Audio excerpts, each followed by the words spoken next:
허벅지 근육이 찢어질 듯 비명을 질러대고 턱끝까지 차오른 거친 숨결은 마치 낡은 대장간의 풀무질 소리처럼 흉하게 밤 공기를 갈랐는데 이는 필시 사람이 낼 수 있는 소리가 아니었다.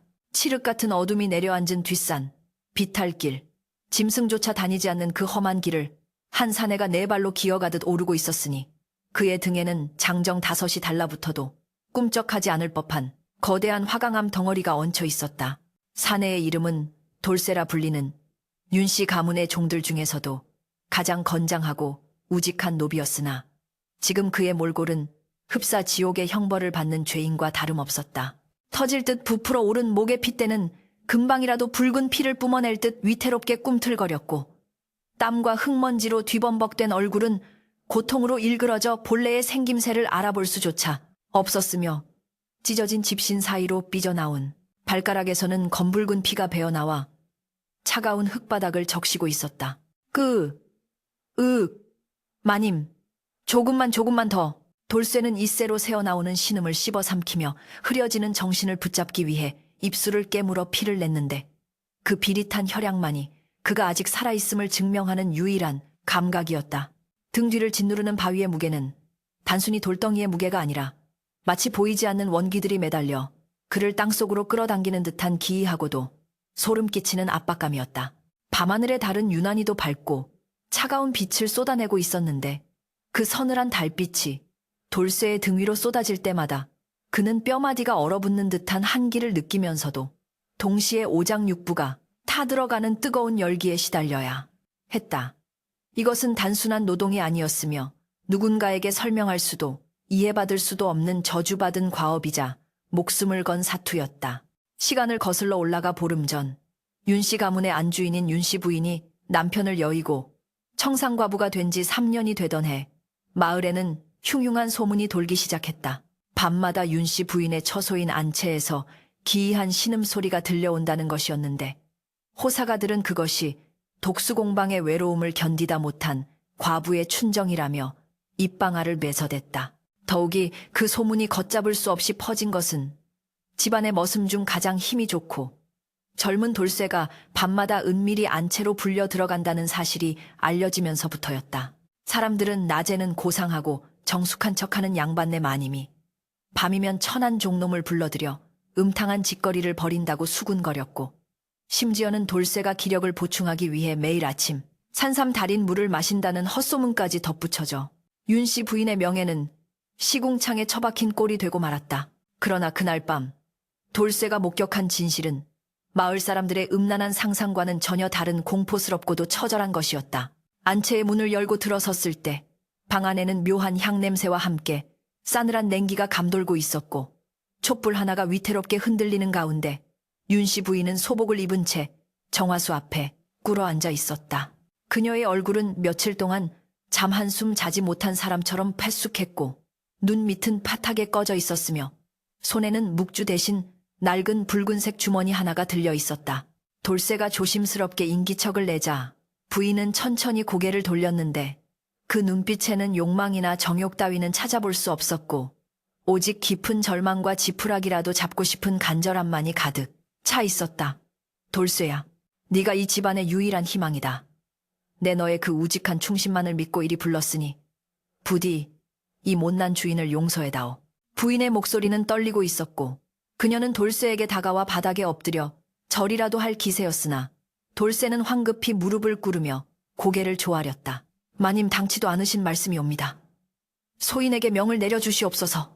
불속이라도 뛰어들 것이 없고 칼산이라도 오를 것이옵니다. 돌쇠의 대답은 빈말이 아니었으니 그는 어린 시절 굶어 죽을 뻔한 자신을 거두어주고 사람답게 살게 해준 윤대감과 부인의 은혜를 뼈에 사무치도록 기억하고 있었기 때문이었다.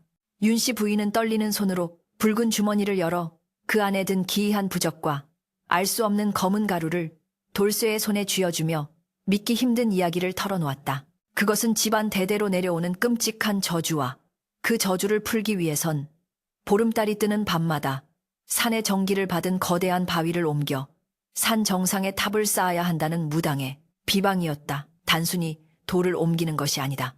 그 돌에는 우리 가문을 멸하려는 원기들의 원념이 서려 있어 보통 사람은 손을 대는 순간 미쳐버리거나 피를 토하고 죽는다고 했다. 오직 타고난 기운이 강하고 사심 없이 주인을 위하는 충직한 자만이 그 무게를 견딜 수 있다 하더구나. 윤씨 부인의 설명은 기이했지만 돌쇠는 그녀의 눈에서 흐르는 피눈물을 보며 일말의 의심도 품지 않았다. 그는 묵묵히 고개를 끄덕였고 그날부터 돌쇠의 이중 생활이 시작되었던 것이다. 낮에는 여느 때와 다름없이 장작을 패고 밭을 갈며 남들의 눈을 속였으나 해가 지고 달이 떠오르면 그는 죽음의 문턱을 넘나드는 고행길에 올랐다. 다시 현재로 돌아와 돌쇠의 발걸음은 점점 더 무거워지고 있었는데 이는 체력이 바닥난 탓도 있었지만 산 중턱을 넘어설수록 등 뒤의 바위가 마치 살아있는 생물처럼 꿈틀거리며 무게를 더해가고 있었기 때문이었다. 바위 표면의 거친 질감이 얇은 윗옷을 뚫고 등가죽을 파고들었고 땀이 스며든 상처 부위는 불에 지지는 듯한 통증을 유발했다. 헉, 헉. 돌쇠는 눈앞이 캄캄해지는 현기증을 느끼며 잠시 비틀거렸고 그 순간 중심을 잃은 그의 몸이 가파른 비탈 아래로 굴러 떨어질 뻔했으나 본능적으로 튀어나온 손이 굵은 나무 뿌리를 움켜쥐어 간신히 위기를 모면했다. 손톱이 뒤집히고 살점이 떨어져 나가는 고통이 손끝에서 전해졌지만 그는 비명을 지를 기운조차 남아있지 않았다. 그때 숲속 어딘가에서 부스럭거리는 소리와 함께 기분 나쁜 웃음소리 같은 것이 들려왔는데 그것은 바람소리인지 산짐승의 울음소리인지 아니면 정말로 원귀들의 조소인지 분간할 수 없었다. 돌쇠는 등골이 오싹해짐을 느꼈으나 두려움보다는 마님과의 약속을 지키지 못할까봐 겁이 났다. 만약 그가 여기서 쓰러진다면 윤씨 가문의 대는 끊어질 것이고 홀로 남은 부인은 원귀들의 저주에 시달리다 비참한 최후를 맞이할 것이 뻔했기 때문이었다. 그는 찢어진 손바닥을 흙바닥에 문질러 피를 닦아내고는 다시금 이빨을 악물며 바위를 축혀 올렸다. 일어서야 한다. 내가 아니면 아무도 할 수 없어. 산 아래 마을 주막에서는 늦은 시각까지 술잔을 기울이던 왈패들이 윤씨 부인과 돌쇠에 대한 음담패설을 안주 삼아 낄낄거리고 있었는데 그들의 입에서 나오는 말들은 차마 듣기 민망할 정도로 저급하고 더러웠다. 야, 그 돌쇠놈 말이야. 요즘 꼴을 보니 아주 뼛속까지 빨린 것 같더구만. 과부 마님의 솜씨가 보통이 아닌가 봐. 암 그렇고 말고 밤마다 산신령도 놀라 도망갈 소리가 난다던데 그 힘 좋은 놈이 비실거리는 걸 보면 말 다 했지. 내 이럴 줄 알았으면 진작에 담이라도 넘어볼 걸 그랬어. 그들은 자신들이 뱉는 말이 얼마나 큰 죄악인지 그리고 지금 이 순간 돌쇠가 어떤 고통을 감내하며 피를 흘리고 있는지 꿈에도 모른 채 술에 취해 낄낄거리며 비틀거렸다. 한편 안채에 홀로 남은 윤씨 부인은 칠흑 같은 어둠 속에서 촛불 하나에 의지한 채 끊임없이 절을 올리고 있었는데 그녀의 무릎은 이미 멍이 들어 시커멓게 변해 있었고 이마는 바닥에 하도니어 피딱지가 앉아 있었다. 그녀는 돌쇠가 짊어진 고통이 자신의 업보 탓인 것만 같아 가슴을 쥐어뜯으며 오열했다. 천지신명이시여, 제발 저 불쌍한 아이를 살려주소서. 제 목숨을 거두어 가시고 부디 저 아이만은 무사히 돌아오게 해주소서. 창호지 문 너머로 들려오는 바람소리가 마치 돌쇠의 비명처럼 들릴 때마다 그녀의 심장은 덜컥 내려앉았고 공포와 죄책감이 뒤섞인 감정은 그녀를 미칠 지경으로 몰아갔다. 그녀는 알고 있었다. 오늘 밤 옮겨야 할 바위는 지난번 것들보다 훨씬 크고 무거우며 원귀의 기운 또한 가장 강하다는 것을. 돌쇠는 이제 산의 7부 능선을 넘어서고 있었지만 그의 몸은 이미 한계를 넘어선 지 오래였다. 눈에서는 피눈물이 섞인 땀이 흘러내려 시야를 가렸고 심장은 갈비뼈를 부수고 튀어나올 듯 쿵쿵거렸으며 다리의 감각은 사라져 마치 남의 다리를 질질 끌고 가는 듯한 느낌이었다. 그런데 기이한 일이 벌어졌다. 돌쇠가 정신을 잃으려는 찰나등 뒤에 바위에서 서늘한 냉기가 뿜어져 나오더니 귓가에 속삭이는 듯한 환청이 들려오기 시작한 것이다. 포기해라. 편안해질 것이다. 그냥 놓아버리면 그만인 것을. 그 목소리는 너무나도 달콤하고 유혹적이어서 돌쇠는 순간적으로 다리에 힘을 풀고 그 자리에 주저앉고 싶은 충동에 휩싸였다. 그 유혹을 떨쳐내기 위해 돌쇠는 혀를 깨물어 정신을 차리려 애썼지만 환청은 점점 더 또렷해지며 그의 귓속을 파고들었다. 네 주인이 너를 죽음으로 내몰고 있다. 저 여자는 너를 이용할 뿐이다. 마음속 깊은 곳에 숨겨져 있던 아주 작은 의심의 씨앗, 노비로서 겪어야 했던 서름과 차별에 대한 원망을 자극하는 목소리였다. 돌쇠의 눈빛이 순간 흔들렸고 발걸음이 멈칫하며 바위의 무게가 한쪽으로 쏠리기 시작했다. 위태롭게 균형을 잡고 있던 거대한 바위가 기우뚱하며 돌쇠의 어깨를 짓눌러 왔고 그 충격으로 그는 크아악하는 외마디 비명과 함께 무릎을 꿇고 말았다. 무릎뼈가 바위에 지시겨지는 끔찍한 소리가 고요한 산속에 울려 퍼졌고 돌쇠의 몸은 바위 밑에 깔린 채 옴짝달싹할 수 없게 되었다. 짓눌린 다리에서는 극심한 고통이 밀려왔지만 그보다 더 무서운 것은 점점 희미해져가는 의식이었다. 달빛은 무심하게도 고통스러워하는 돌쇠의 얼굴을 비추고 있었고 숲속의 나무들은 마치 그를 비웃듯 검은 그림자를 길게 들이우며 춤을 추고 있었다. 돌쇠는 흐려지는 눈으로 저 멀리 보이는 안채의 불빛을 바라보았다. 그 불빛은 너무나도 작고 희미했지만 그에게는 세상의 그 어떤 빛보다 밝고 따뜻하게 느껴졌다. 마님, 마님. 그는 피 끓는 목소리로 주인의 이름을 부르며 바위 밑에 깔린 다리에 다시 한번 힘을 주었다. 그때였다. 돌쇠의 눈앞에 믿을 수 없는 광경이 펼쳐졌다. 어둠 속에서 푸르스름한 불꽃, 도깨비불이라 불리는 인광 동광들이 하나둘씩 피어오르더니 바위 주변을 빙글빙글 돌기 시작한 것이다. 그 불빛들은 낄낄거리는 듯한 소리를 내며 돌쇠를 조롱하듯 날아다녔고 그중 하나가 돌쇠의 눈앞으로 훅 다가와 사람의 얼굴 형상을 띠며 일그러진 미소를 지었다. 그것은 분명 이승의 것이 아니었다. 공포가 돌쇠의 온몸을 휘감았지만 역설적이게도 그 공포는 꺼져가던 그의 생존 본능을 다시금 일깨웠다. 여기서 죽으면 자신은 물론 마님까지 저 악귀들의 먹잇감이 될 것이라는 생각에 돌쇠는 짐승처럼 포효하며 바닥을 짚고 일어설 준비를 했다. 그의 등 근육이 기괴한 소리를 내며 꿈틀거렸고 핏줄이 터진 눈은 붉게 타올랐다. 새벽닭이 불을 치며 어둠을 몰아내고 푸르스름한 여명이 밝아왔지만 돌쇠에게 아침은 희망찬 시작이 아닌 고통스러운 형벌의 연장선일 뿐이었다. 그는 마구간 한 구석에 쭈그리고 앉아 떨리는 손으로 세수대야에 물을 퍼 올리려 했으나 손가락 마디마디가 제멋대로 꼬이고 비틀려 물조차 제대로 담을 수 없었다. 물 표면에 비친 자신의 얼굴은 그야말로 충격적이었는데 불과 보름 전까지만 해도 쌀가마니 두어 개는 거뜬히 들어올리던 천하장사의 모습은 온데간데 없고 깊게 패인 눈두덩과 앙상하게 드러난 광대뼈만이 흉물스럽게 도드라져 마치 무덤에서 갓 기어나온 아기와도 같았다. 거친 숨을 몰아쉬며 상의를 벗자 갈비뼈가 앙상하게 드러난 가슴팍에는 시퍼런 멍자국과 긁힌 상처들이 지도처럼 어지럽게 얽혀 있었고 등 뒤에는 지난밤 바위에 짓눌려 생긴 짓무른 살점이 옷감과 엉겨붙어 떼어낼 때마다 생살이 찢기는 끔찍한 고통을 선사했다.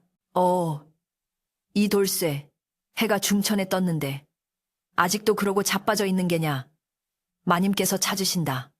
행랑어멈의 날카로운 고함이 고막을 때렸고 돌쇠는 화들짝 놀라 몸을 일으키려다 현기증에 비틀거리며 마구간 기둥을 짚었다. 다리에 힘이 들어가지 않아 후들거리는 꼴이 마치 갓 태어난 송아지보다 못해 보였으나 그는 억지로 몸을 추스르며 안채로 향했다. 마당을 가로지르는 동안 다른 하인들이 그를 흘끔거리며 수군거리는 소리가 귓가를 맴돌았는데 그들의 눈빛에는 동정심보다는 혐오감과 호기심이 뒤섞여 있었다. 저 꼴 좀 보게. 밤새 무슨 짓을 했기에 저리 송장처럼 말라 비틀어졌을꼬 휘둘리겠다. 과부마님 기가 얼마나 센지 저 튼튼하던 돌쇠놈이 쪽도 못 쓰고 다 빨려버린 게지. 비수처럼 꽂히는 말들이었지만 돌쇠는 묵묵히 고개를 숙인 채 걸음을 재촉할 뿐이었다. 안채 문턱을 넘어서자 윤씨 부인은 근심이 가득한 얼굴로 돌쇠를 맞이했는데 그녀의 앞에는 김이 모락모락 나는 탕약 한 사발이 놓여 있었다. 방 안 가득 퍼지는 쌉싸름하고 깊은 향기는 한눈에 봐도 예사약재가 아님을 짐작게 했는데 그것은 윤대감이 살아생전 귀하게 여기며 감춰두었던 천년 묵은 산삼을 달인 물이었다. 부인은 주위의 눈치를 살피며 문을 굳게 닫아 걸고는 떨리는 목소리로 말했다. 돌쇠야, 어서 들거라. 내 몰골을 보니 내 가슴이 미어지는구나. 이것이라도 마셔야 오늘 밤을 버틸 수 있지 않겠느냐. 그녀의 눈가에는 물기가 그렁그렁했고 죄책감으로 인해 차마 돌쇠의 눈을 똑바로 쳐다보지 못했다. 돌쇠는 황송하여 뒷걸음질 치며 손사래를 쳤다. 마님 당치도 않으신 말씀이옵니다. 소인 같은 천한 놈이 어찌 감히 주인 어른의 약을 탐하겠사옵니까? 이 귀한 것은 마님께서 드셔야 하옵니다. 그러나 윤씨 부인은 단호하게 약사발을 돌쇠의 손에 쥐어주며 애원하듯 말했다. 내가 살아야 우리 가문이 산다. 네가 쓰러지면 나도 죽고 우리 집안의 대도 끊기는 것이다. 제발 나를 위해서라도 마셔다오. 돌쇠는 부인의 간절한 눈빛을 외면할 수 없어 결국 눈을 질끈 감고 뜨거운 탕약을 단숨에 들이켰다.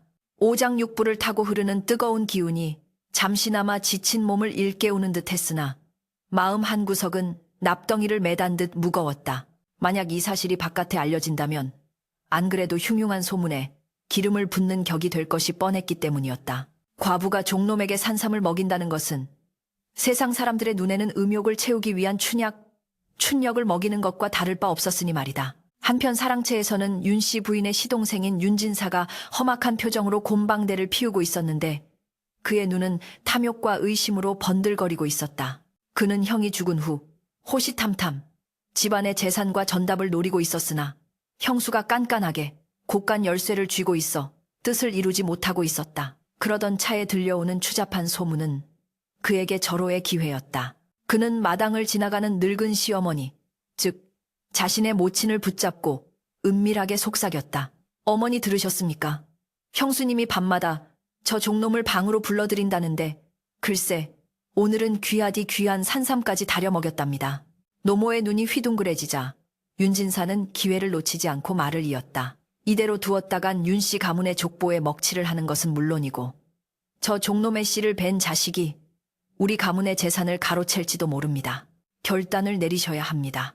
노모는 충격에 손을 떨며 지팡이를 놓쳤고 윤진사의 부축을 받으며 치를 떨었다. 내 그년이 들어올 때부터 눈매가 요망하다 싶었다.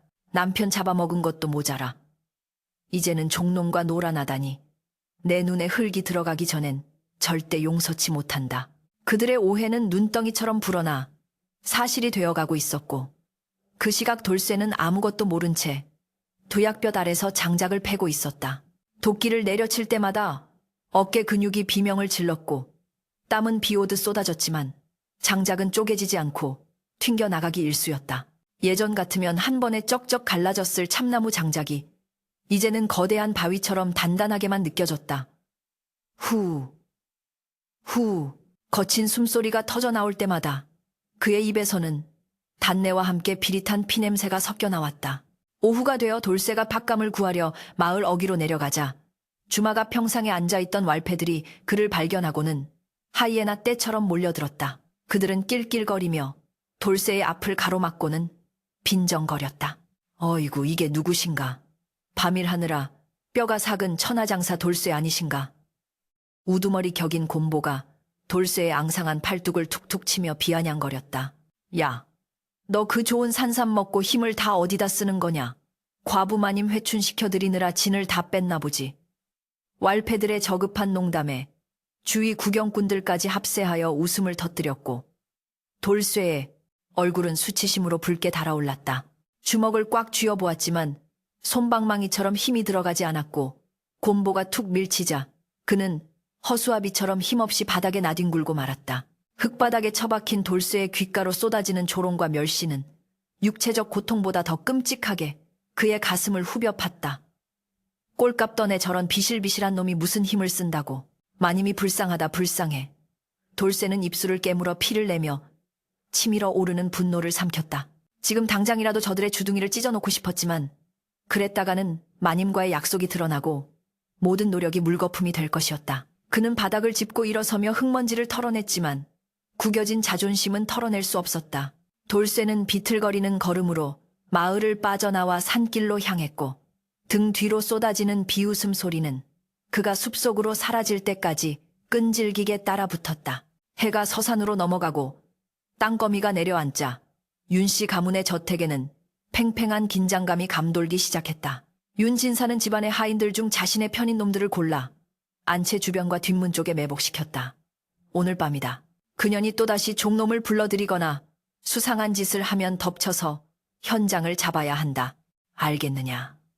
하인들은 숨을 죽이며 어둠 속에 몸을 숨겼고 윤진사는 사랑채 문틈으로 뱀처럼 차가운 눈빛을 빛내며 안채를 감시했다. 한편 자신의 처소에 있던 돌쇠는 깊은 한숨을 내쉬며 낡은 지게를 챙기고 있었다. 오늘 밤 옮겨야 할 바위는 지난번보다 더 크고 무거울 것이라는 무당의 예언이 있었기에 그는 혹시 모를 죽음을 대비하여 품속에 꼬깃꼬깃 접어둔 어머니의 유품인 댕기를 꺼내 한참을 바라보았다. 자시 드지가 가까워오자 사위는 죽은 듯 고요해졌고 하늘에는 핏빛을 띤 보름달이 둥실 떠올랐다. 돌쇠는 그림자처럼 은밀하게 뒷간 쪽 담장을 넘어 산으로 향하는 샛길로 접어들었다. 다행히 윤진사가 배치한 감시자들은 안채와 대문 쪽에 집중되어 있어 돌쇠의 움직임을 놓쳤으나 등 뒤에서 느껴지는 서늘한 시선은 여전히 그를 따라다니는 듯했다. 산 입구에 도착하자 약속 장소에는 이미 윤씨 부인이 소복을 입고 기다리고 있었다. 달빛 아래 드러난 그녀의 얼굴은 창백하다 못해 투명해 보였고 바람에 날리는 치맛자락은 마치 금방이라도 사라질 유령처럼 위태로웠다. 부인은 돌쇠의 퍼쑥한 얼굴을 어루만지듯 바라보며 비통한 목소리로 속삭였다. 돌쇠야, 오늘은 기운이 흉흉하구나. 산짐승 울음소리도 들리지 않고 바람조차 불지 않는다. 필시 놈들이 노리고 있는 게야. 돌쇠는 묵묵히 부인 앞에 무릎을 꿇고 굳은 살 박인 손으로 그녀의 치맛자락을 살며시 잡았다.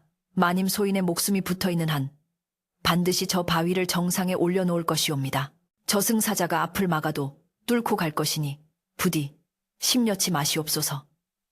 그의 목소리는 쇠가 긁히는 듯 거칠었지만 그 안에 담긴 결의는 바위보다 단단했다.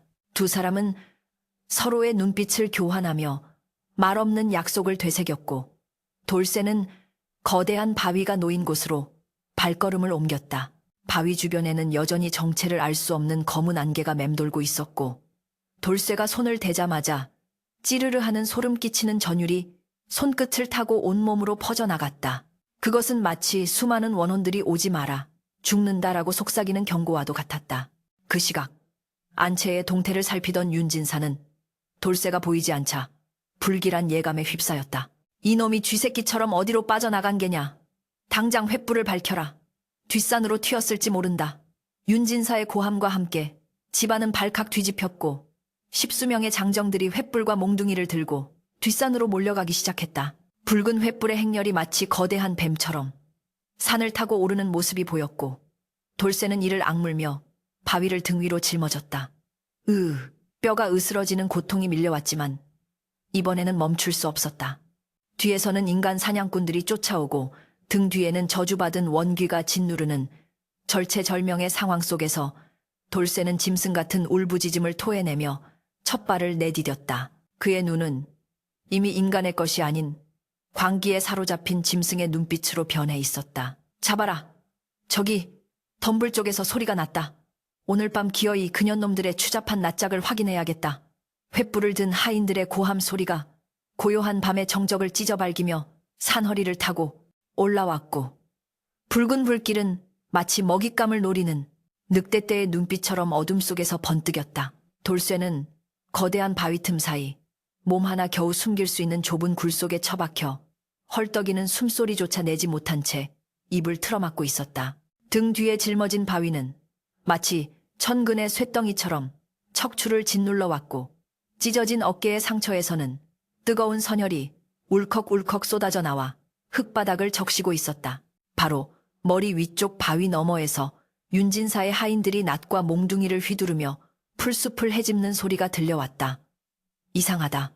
분명 이 근처에서 인기척이 있었는데 놈들의 발자국 소리가 돌쇠의 머리맡에서 맴돌 때마다 그의 심장은 터질 듯 요동쳤으나 눈빛만은 어둠 속에서도 형형하게 빛나고 있었다. 지금 돌쇠가 겪고 있는 이 고초는 단순한 도망자의 신세가 아니었다. 놈들에게 잡히는 순간 자신은 물론이거니와 마님의 명예는 시궁창에 처박힐 것이며 무엇보다 가문의 저주를 풀기 위한 탑쌓기가 중단되어 윤씨 가문은 영영 멸문지화를 면치 못할 것이기 때문이다. 놈들의 발소리가 점차 멀어지자 돌쇠는 안도의 한숨 대신 과거의 기억을 떠올리며 흐려지는 정신을 다잡았다. 그것은 3년 전 윤대감이 의문의 급사를 하고 집안에 줄초상이 나던 시절, 안채 깊숙한 곳에서 벌어졌던 기이하고도 섬뜩한 밤의 기억이었다. 그날 밤 안채에는 구판이 벌어지고 있었는데 불려온 무당은 보통 내기가 아니었다. 눈동자가 뒤집혀 흰자 위만 드러낸 무당은 작두 위에서 춤을 추며 거품 무늬으로 흉흉한 신탁을 쏟아냈었다. 이 집안 터에 굴리를 튼 구렁이가 보인다. 조상의 묘를 잘못 써 원귀들이 득실되니 대가 끊기고 씨가 마를 것이야. 윤씨 부인이 사색이 되어 매달리자 무당은 표독스러운 눈을 뜨고 비방을 내놓았다. 방법은 하나뿐이다. 뒷산 꼭대기 하늘과 맞닿은 곳에 원귀를 누를 돌탑을 쌓아야 한다. 허나 돈 주고 부린 인부는 안 된다. 억지로 끌려온 자도 안 된다. 오로지 주인을 위해 제 목숨을 기꺼이 내놓을 수 있는 충직한 피를 가진 자가 보름달의 음기를 받은 바위를 맨몸으로 짊어지고 올라야 한다. 그 바위에 놈들의 원한을 옮겨 담아 봉인해야 한단 말이다. 그 자리에 몰래 숨어 그 말을 엿듣던 돌쇠는 전율했다. 무당은 덧붙여 경고했었다. 만약 삿된 마음을 품은 자가 바위에 손을 대면 그 자리에서 피를 토하고 죽을 것이며 탑을 쌓는 도중 부정한 기운이 끼어들거나 타인에게 들키면 모든 공덕은 저주로 바뀌어 시술자와 운반자 모두 참혹한 죽음을 맞이할 것이다. 그것은 사실상 불가능한 과업이었다. 하지만 돌쇠는 그날 밤 소복을 입고 흐느끼는 윤씨 부인의 방문 앞에 무릎을 꿇고 맹세했었다. 마님 소인이 하겠습니다. 어린 시절 굶어 죽어가던 저를 거두어 주신 은혜, 제 뼈가 가루가 되어서라도 갚겠습니다. 부인은 말렸으나 돌쇠의 고집을 꺾을 수 없었고 그렇게 시작된 피해 과업이 오늘에 이른 것이었다. 다시 현실로 돌아와 돌쇠는 으스러지는 잇몸을 악물며 바위 굴에서 몸을 일으켰다. 놈들이 능선 쪽으로 수색 방향을 튼틈을 타 그는 짐승만이 다니는 가파른 절벽길을 택했다. 발을 잘못 디디면 천길 낭떠러지로 떨어질 위험천만한 길이었지만 인간 사냥꾼들의 눈을 피할 수 있는 유일한 통로였다. 흐압돌쇠는 바위를 짊어진 채 바위 틈에 손가락을 박아 넣으며 기어 올랐다. 손톱이 뽑혀나가고 손끝이 터져 피가 흘렀지만 그는 고통을 느낄 겨를조차 없었다. 오히려 그 고통이 그가 살아있음을 아직 포기하지 않았음을 일깨워주는 채찍질과 같았다. 한편 산 중턱에서는 횃불을 든 윤진사가 길을 가로막고 선 윤씨 부인과 대치하고 있었다. 윤진사의 눈은 살기로 번들거렸고 윤씨 부인은 사시나무 떨듯 떨면서도 물러서지 않고 그 앞을 막아섰다. 비키시오. 형수님, 내 오늘 기어이 그 종놈과 형수님이 벌이는 추잡한 짓거리를 밝혀내고 말 테니. 윤진사가 윽박지르며 다가오자 윤씨 부인은 품속에서 은장도를 꺼내 자신의 목에 겨누었다. 서슬퍼런 칼날이 달빛을 받아 차갑게 빛나자 기세등등하던 하인들이 흠칫하며 뒤로 물러섰다. 다가오지 마십시오. 내 비록 과부의 몸이나 윤씨 가문의 안주인입니다. 시동생이 형수를, 그것도 칠흑 같은 밤에 장정들을 이끌고 겁박하다니. 이것이 양반가에서 있을 수 있는 법도입니까? 윤씨 부인의 목소리는 공포에 질려 있었지만 그 안에 담긴 위험은 서리발처럼 날카로웠다. 그러나 윤진사는 비릿한 코웃음을 쳤다. 법도하, 종놈과 붙어먹은 년이 법도를 운운해 그 칼로 찌를 테면 찌르시오. 어차피 죽으면 연료문이라도 세워줄 테니 나쁠 것 없지. 윤진사는 탐욕에 눈이 멀어 윤리도 도덕도 내팽개친 지 오래였다. 그는 하인들에게 눈짓을 했고 건장한 사내 2명이 억지로 부인의 팔을 낚아채 은장도를 빼앗고 그녀를 바닥에 내동댕이 쳤다. 이 천벌을 받을 놈들. 윤씨 부인은 진흙탕에 처박힌 채 절규했지만 윤진사는 그녀를 비웃으며 산 위를 올려다보았다. 저쪽이다. 절벽 쪽으로 난 족적이 있다. 놈은 쥐새끼처럼 험한 길을 택했어. 쫓아라. 놈의 목을 베어오는 자에게 논 5 맞이기를 주겠다. 그 말에 하인들은 눈이 뒤집혀 절벽길을 향해 내달리기 시작했다. 윤씨 부인은 바닥을 기어가 윤진사의 바짓가랑이를 잡고 애원했다. 제발, 제발 그만두게. 돌쇠는 우리 가문을 살리려 하는 것이네. 제발. 그러나 윤진사는 매정하게 그녀를 발로 차버리고는 냉혹하게 뱉었다. 가문을 살려 핑계도 가지가지군. 내 그놈의 목을 매달아 본보기를 보일 것이다. 그 시각 절벽 중간에 매달린 돌쇠에게 절체절명의 위기가 닥쳐왔다. 갑자기 쏟아지기 시작한 소나기로 인해 바위 표면이 미끄러워진 것이다. 한 손으로 바위를 지탱하고 다른 손으로 튀어나온 나무 뿌리를 잡으려는 순간 뚝 하는 소리와 함께 뿌리가 끊어져 버렸다. 허억 돌쇠의 몸이 허공으로 붕 뜨는가 싶더니 엄청난 무게의 바위와 함께 아래로 추락하기 시작했다. 죽음이 코앞에 닥친 순간 돌쇠의 뇌리에는 주마등처럼 지난 세월이 스쳐 지나갔다. 배고픔에 시달리던 어린 시절, 따뜻한 국밥 한 그릇을 내밀던 윤대감의 손길, 그리고 눈물 젖은 눈으로 자신을 바라보던 윤씨 부인의 얼굴. 안 돼. 이대로 죽을 순 없다. 절대. 돌쇠는 공중에서 몸을 비틀어 튀어나온 바위, 턱을 향해 팔을 뻗었다. 쾅 하는 둔탁한 소리와 함께 그의 몸이 바위턱에 부딪혔고 갈비뼈가 부러지는 끔찍한 격통이 전신을 강타했다. 입에서 검붉은 핏덩이가 왈칵 쏟아져 나왔다. 그러나 그는 기적적으로 바위턱에 걸려 멈췄고 등 뒤에 바위 또한 군엉쿨에 걸려 간신히 매달려 있었다. 정신이 아득해지는 고통 속에서도 돌쇠는 눈을 부릅떴다. 바로 머리 위 절벽 끝에서 하인들의 횃불이 어렁거리고 있었기 때문이었다. 여기 핏자국이 있다. 이 절벽 아래로 떨어진 게 분명해. 하인 중 하나가 소리쳤다. 그들은 횃불을 절벽 아래로 비추며 킬킬거렸다. 이 높이면 떨어져 죽었겠군. 시체라도 찾아야 포상을 받을 텐데. 돌쇠는 숨소리조차 죽인 채 바위 턱 밑 오목한 곳으로 몸을 밀어넣었다. 비는 점점 거세져 폭우로 변했고 차가운 빗물이 돌쇠의 상처를 씻어내렸지만 그것은 쓰라린 고통을 배가시킬 뿐이었다. 그런데 그때 기이한 현상이 일어났다. 돌쇠가 짊어지고 있던, 아니 뺀넝쿨에 매달려 있던 그 저주받은 바위에서 붉은 기운이 스며 나오더니 빗물과 섞여 묘한 빛을 내기 시작한 것이다. 돌쇠는 흐릿한 눈으로 그 광경을 바라보았다. 바위 표면의 무늬가 마치 사람의 얼굴처럼 일그러지며 꿈틀거렸다. 그리고 빗소리 사이로 낮고 음산한 목소리가 들려왔다. 이번에는 환청이 아니었다. 원통하다. 억울하다. 내 놈이 감히 우리를 누르려 하느냐. 그것은 가문을 저주하던 원귀들의 목소리였다. 보통 사람이라면 공포에 질려 미쳐버렸을 상황이었지만 극한의 고통 속에 있던 돌쇠에게는 오히려 오기가 생겼다. 그는 피 묻은 손으로 바위를 꽉 움켜쥐며 속으로 외쳤다. 그래 지져라. 내 놈들이 아무리 흉악한 귀신이라 해도 산 사람의 피 끓는 충심 종신을 이길 수는 없을 것이다. 내가 너희를 기필코 저 산 꼭대기에 가둬주마. 돌쇠는 부러진 갈비뼈가 폐를 찌르는 고통을 참아내며 다시금 바위를 등 위로 끌어올렸다. 빗물에 젖은 바위는 미끄러웠지만 그의 손에서는 알 수 없는 열기가 뿜어져 나와 바위를 챈 감싸 안았다. 그것은 무당이 말했던 충직한 자의 피가 발휘하는 힘인지도 몰랐다. 그는 짐승처럼 네 발로 절벽을 기어오르기 시작했다.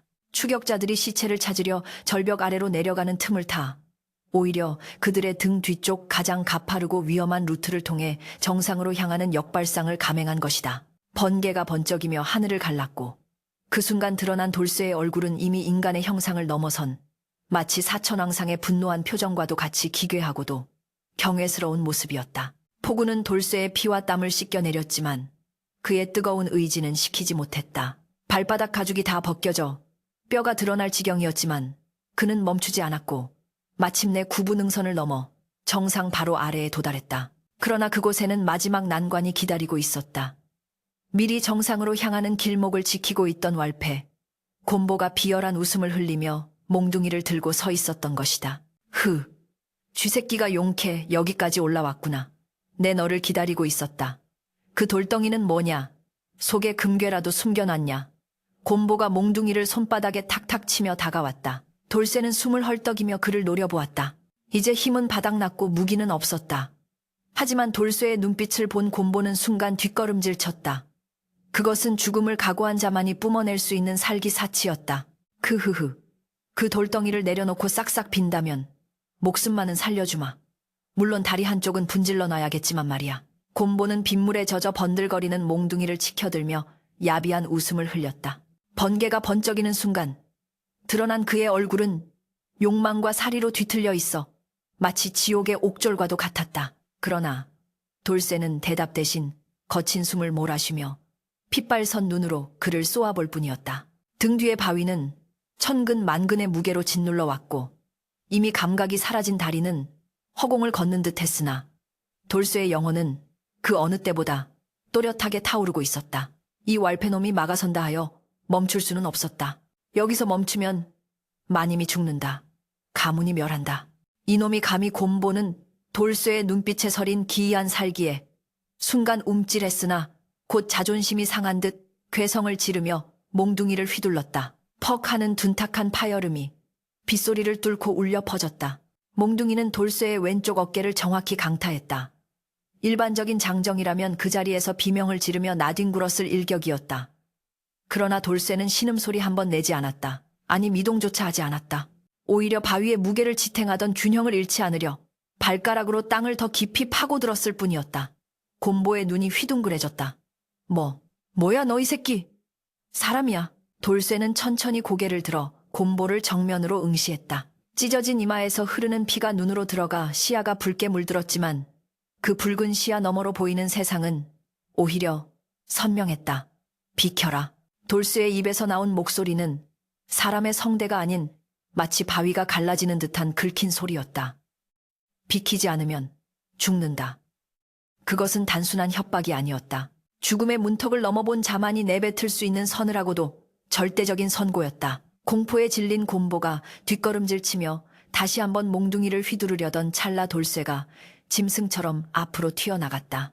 손을 쓸 수 없었던 돌쇠는 자신의 몸통 아니 등 뒤에 짊어진 거대한 바위의 측면으로 곰보를 들이받아 버린 것이다. 크아악 엄청난 충격과 함께 곰보는 허수아비처럼 날아가 진흙탕에 처박혔다. 뼈가 부러지는 소리가 났지만 돌쇠는 거들떠보지도 않고 다시 발걸음을 옮겼다. 곰보는 공포에 질려 네 발로 기며 뒷걸음질 쳤다. 번개가 칠 때마다 돌쇠의 등 뒤에 엎인 바위가 마치 입을 벌린 악귀의 형상처럼 보였기 때문이었다. 괴물이다. 저건 사람이 아니야. 곰보는 비명을 지르며 어둠 속으로 도망쳤고 돌쇠는 피를 토하면서도 한 발 한 발 정상을 향해 나아갔다. 그때 산 아래쪽에서 왁자지껄한 소리와 함께 수십 개의 횃불이 올라오기 시작했다. 윤진사와 하인들이었다. 그들은 빗속에서도 꺼지지 않는 기름 횃불을 들고 기세등등하게 나타났다. 윤진사는 밧줄에 묶인 윤씨, 부인을 짐짝처럼 끌고 올라왔는데 부인의 소복은 진흙과 피로 얼룩져 엉망이 되어 있었다. 저기 있다. 저놈을 잡아라. 윤진사가 소리쳤다. 정상 바로 아래 평평한 너럭바위 위에서 돌쇠는 포위되고 말았다. 앞은 낭떠러지여 뒤는 윤진사의 무리였다. 갈 곳 없는 막다른 길. 그러나 돌쇠는 바위를 내려놓지 않았다. 하하하. 꼴 좋구나. 내 놈이 훔쳐간 것이 금괴라도 되는 줄 알았더니 고작 그따위 돌덩이라니 미쳐도 단단히 미쳤구나. 윤진사는 돌쇠가 짊어진 바위를 보고 어이없다는 듯 비웃음을 터뜨렸다. 그는 돌쇠가 집안의 보물을 훔쳐 달아난 것이라 확신하고 있었기에 그저 돌덩이 하나를 짊어지고 이 고생을 했다는 사실을 이해할 수 없었다. 그러나 묶여있던 윤씨 부인은 돌쇠를 보자마자 오열하며 소리쳤다. 돌쇠야 안 된다. 어서 그 돌을 내려놓고 도망가거라. 제발 살아다오. 그녀의 외침은 빗소리에 묻혀 희미하게 들려왔지만 돌쇠의 가슴에는 비수처럼 꽂혔다. 마님, 소인 약속을 지킬 것입니다. 돌쇠는 피가 역류하는 목소리로 중얼거렸다. 윤진사는 그 꼴을 보며 혀를 찼다. 아주 쌍으로 놀아나는구나. 여봐라. 저놈을 쳐 죽여라. 그리고 형수님은 내일 날이 밝는 대로 관아에 넘겨 종놈과 간통한 죄를 물을 것이다. 윤진사의 명령이 떨어지자 몽둥이와 낫을 든 하인들이 돌쇠를 향해 좁혀오기 시작했다. 수적 열세 체력의 고갈, 그리고 탈출구 없는 상황. 모든 것이 절망적이었다. 바로 그 순간이었다. 돌쇠의 등 뒤에 있던 바위에서 우웅 하는 기이한 진동음이 울리기 시작했다. 처음에는 바람 소리인가 싶었으나 곧이어 땅바닥이 미세하게 떨리며 돌쇠의 발밑에서부터 검은 기운이 피어오르기 시작했다. 하인들이 멈칫하며 주춤거렸다. 이게 무슨 소리야 땅이 울린다. 무당이 말했던 원귀들의 원념이 사악한 자들의 살기를 감지하고 반응하기 시작한 것이었다. 돌쇠는 본능적으로 느꼈다. 이 바위 안에 갇힌 원혼들이 지금 폭주하려 하고 있다는 것을. 만약 여기서 바위를 놓치거나 놈들의 손을 타게 된다면 원기들은 풀려나와 산 전체를 피바다로 만들 것이었다. 오지 마라. 이 바위에는 저주가 서려 있다. 손을 대는 자는 모두 죽는다. 돌쇠가 사자후를 토해내듯 외쳤다. 그의 눈빛은 붉게 빛났고 온몸에서는 빗물이 증발하며 하얀 김이 뿜어져 나오고 있었다. 그 모습은 마치 산신산신 이노하여 현신한 듯한 위압감을 주었다. 하인들은 공포에 질려 뒷걸음질 쳤지만 탐욕에 눈이 먼 윤진사는 오히려 코웃음을 쳤다. 헛소리 어디서 요망한 수작을 부리느냐. 저놈이 시간을 끄는 것이다. 당장 쳐라. 제일 먼저 목을 베는 자에게 내 전 재산의 절반을 주겠다. 돈이라는 말에 눈이 뒤집힌 하인 2명이 고함을 지르며 돌쇠에게 달려들었다. 낫이 번뜩이며 돌쇠의 허벅지를 향해 날아들었다. 돌쇠는 피할 수 없었다. 부. 날카로운 쇠붙이가 살을 파고드는 소름 끼치는 소리가 났다. 돌쇠의 다리에서 검붉은 피가 분수처럼 뿜어져 나왔다. 윤씨 부인은 아악 비명을 지르며 기절하고 말았다. 그러나 기이한 일은 그 다음이었다. 돌쇠를 벤 하인이 승리감에 도취되어 웃으려는 순간 돌쇠의 피가 묻은 낫을 통해 시커먼 연기 같은 것이 하인의 팔을 타고 순식간에 휘감아 올라간 것이다. 이게 뭐야? 뜨거워. 하인은 낫을 집어 던지며 팔을 부여잡고 뒹굴었다. 그의 팔은 마치 불에 탄 것처럼 시커멓게 변해가고 있었다. 뒤따르던 다른 하인 역시 돌쇠에게 몽둥이질을 하려다 돌쇠의 몸을 감싸고 있는 보이지 않는 장막에 튕겨나가듯 나뒹굴었다. 귀신이다. 귀신이 붙었다. 하인들은 혼비백산하여 무기를 버리고 도망치기 시작했다. 윤진사만이 횃불을 들고 사색이 되어 소리쳤다. 설아서지 못해 이 비겁한 놈들아. 돌쇠는 허벅지에서 피를 철철 흘리면서도 쓰러지지 않았다. 오히려 그 고통이 그의 정신을 더욱 맑게 깨우고 있었다. 그는 천천히, 아주 천천히 윤진사를 향해 고개를 돌렸다. 비키십시오. 작은 마님. 이것은 소인이 짊어져야 할 업보이자 마님의 구원입니다. 돌쇠는 윤진사를 지나쳐 산 정상에 제단이 있는 곳으로 발걸음을 옮기려 했다. 윤진사는 공포와 분노에 휩싸여 품속에서 단도를 꺼내들었다. 이 천한 종놈이 죽어라. 윤진사가 돌쇠의 등 뒤를 향해 칼을 꽂으려는 순간 하늘이 찢어질 듯한 굉음과 함께 굵은 벼락이 바로 옆 고목나무에 내리꽂혔다. 콱과광. 눈을 멀게 할 듯한 섬광과 폭발음에 윤진사는 히익 소리를 내며 뒤로 자빠졌다. 고목나무가 불타오르며 쓰러져 윤진사와 돌쇠 사이를 갈라놓았다. 그것은 마치 하늘이 돌쇠를 보호하고 윤진사를 심판하려는 계시와도 같았다. 엉덩방아를 굳은 윤진사는 오줌을 지리며 덜덜 떨었다. 눈앞의 돌쇠는 더 이상 인간이 아니었다. 번개 불빛을 등지고 선 그의 거대한 실루엣은 바위를 짊어진 채 묵묵히 고행의 길을 걷는 수호신 그 자체였다. 가까이 오지 마라. 오지마. 윤진사는 미친 사람처럼 중얼거리며 엉금엉금 기어서 도망쳤다. 이제 남은 것은 돌쇠와 기절한 윤씨 부인, 그리고 마지막 정상을 향한 10걸음뿐이었다. 돌쇠는 흐려지는 의식을 붙잡으며 마지막 힘을 짜냈다. 다리의 감각은 이미 사라진 지 오래였고 심장은 불규칙하게 뛰며 멈출 듯 말 듯 위태로웠다. 조금만 더. 그는 피 섞인 침을 뱉으며 한 걸음을 내디뎠다. 그때 빗물에 씻긴 바위 표면에서 흘러나온 검은 물이 돌쇠의 등줄기를 타고 흘러내려 땅으로 스며들었는데 그 자리에 시커멓게 죽어있던 풀들이 파릇하게 되살아나는 기적이 일어났다. 돌쇠의 희생과 고통이 바위 속의 저주를 정화하고 있었던 것이다. 돌쇠는 마침내 정상의 평평한 바위 제단 앞에 섰다. 이곳이 바로 무당이 말한 하늘과 가장 가까운 곳이자 원기를 봉인할 탑을 쌓아야 할 자리였다. 그는 무릎이 꺾이려는 것을 억지로 버티며 등 뒤에 바위를 천천히 내릴 준비를 했다. 이것을 내려놓는 순간 그의 모든 생명력도 함께 빠져나갈 것임을 직감적으로 알 수 있었다. 그러나 후회는 없었다. 저 아래 쓰러져 있는 윤씨 부인이 살 수만 있다면, 가문이 평안해질 수만 있다면. 돌쇠는 핏물로 얼룩진 미소를 지으며 마지막 기합을 모았다. 마님, 부디 만수무강하시옵소서. 폭우가 씻은 듯이 멈추고 구름 사이로 창백한 달빛이 비수처럼 꽂히는 산, 정상 세상은 마치 숨을 멈춘 듯 고요했다. 돌쇠는 흐려지는 시야 속에서 마지막 남은 힘을 쥐어짜 떨리는 무릎을 폈다. 등 뒤에 짊어진 바위는 이제 단순한 돌덩이가 아니라 그의 생명 그 자체와 뒤엉킨 거대한 업보의 덩어리였다. 흡단전에서부터 끌어올린 기합 소리와 함께 돌쇠는 상체를 숙이며 바위를 제단 위에 쿵 하고 내려놓았다.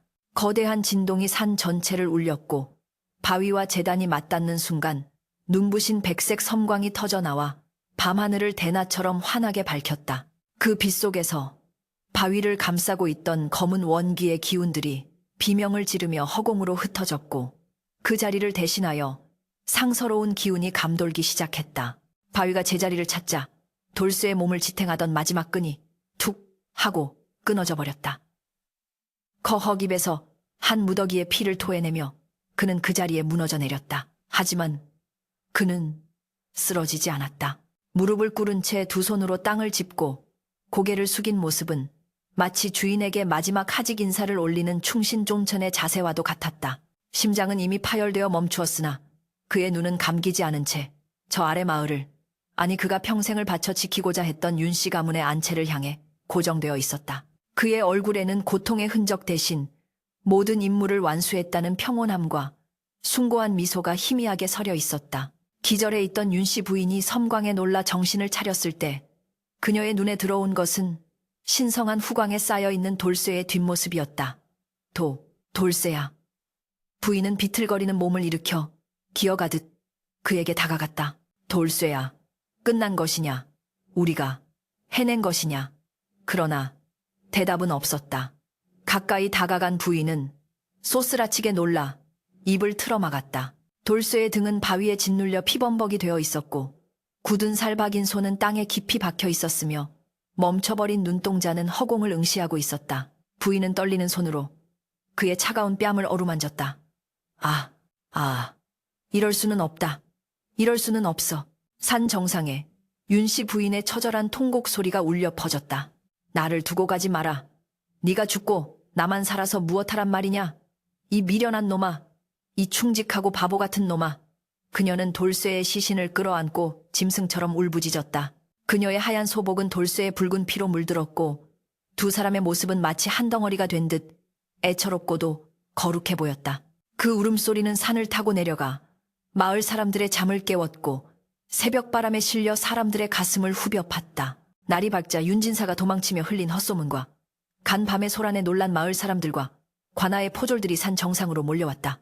그들은 음탕한 미래의 현장을 덮치리라 예상하며 낄낄거리고 올라왔으나 정상에 도착한 순간 그들 모두는 망치로 머리를 얻어맞은 듯 그 자리에 얼어붙고 말았다.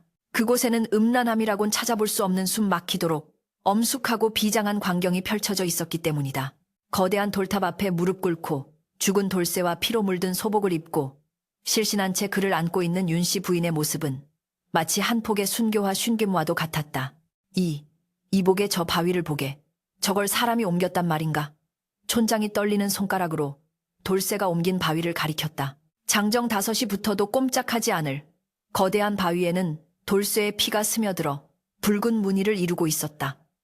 사람들은 그제야 깨달았다. 지난 보름간 밤마다 들려오던 신음소리는 정욕의 소리가 아니라 뼈를 깎고 살을 찢는 고통의 비명이었음을, 돌쇠의 말라가던 몸뚱이는 쾌락에 젖은 것이 아니라 주인을 위해 제 생명을 촌농처럼 태워가던 헌신의 증거였음을.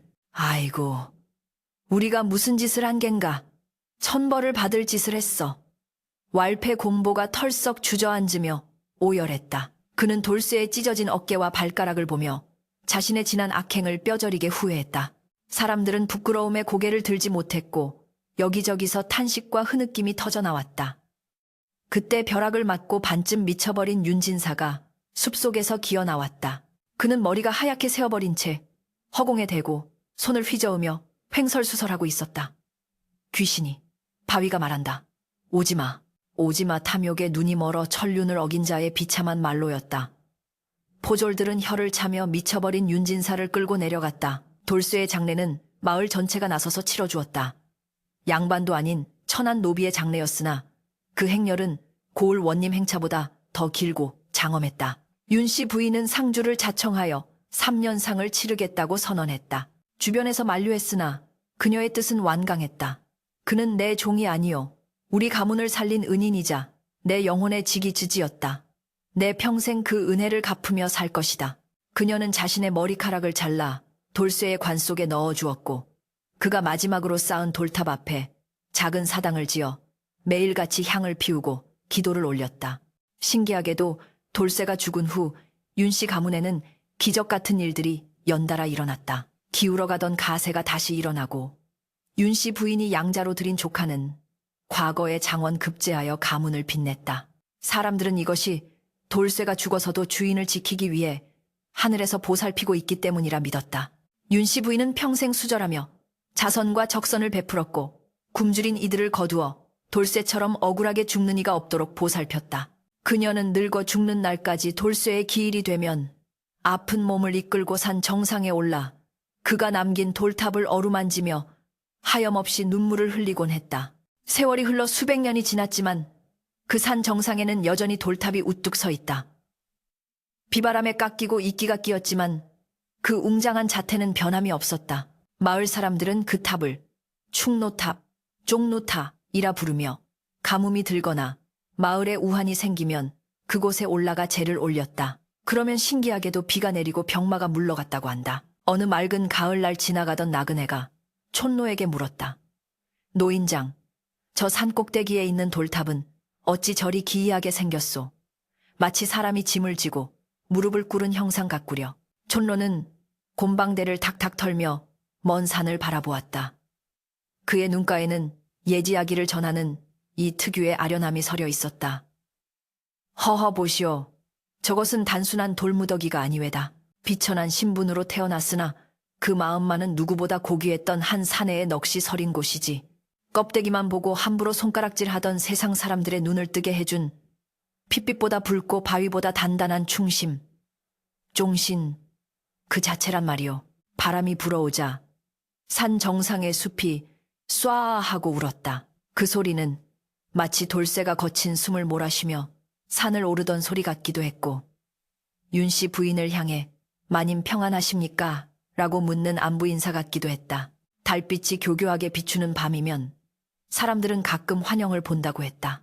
건장한 사내가 거대한 바위를 치고 묵묵히 산을 오르고 그 뒤를 소복 입은 여인이 등불을 들고 따르는 모습을, 그것은 슬프지만 아름다운 영원히 지워지지 않을 사랑과 헌신의 그림자였다.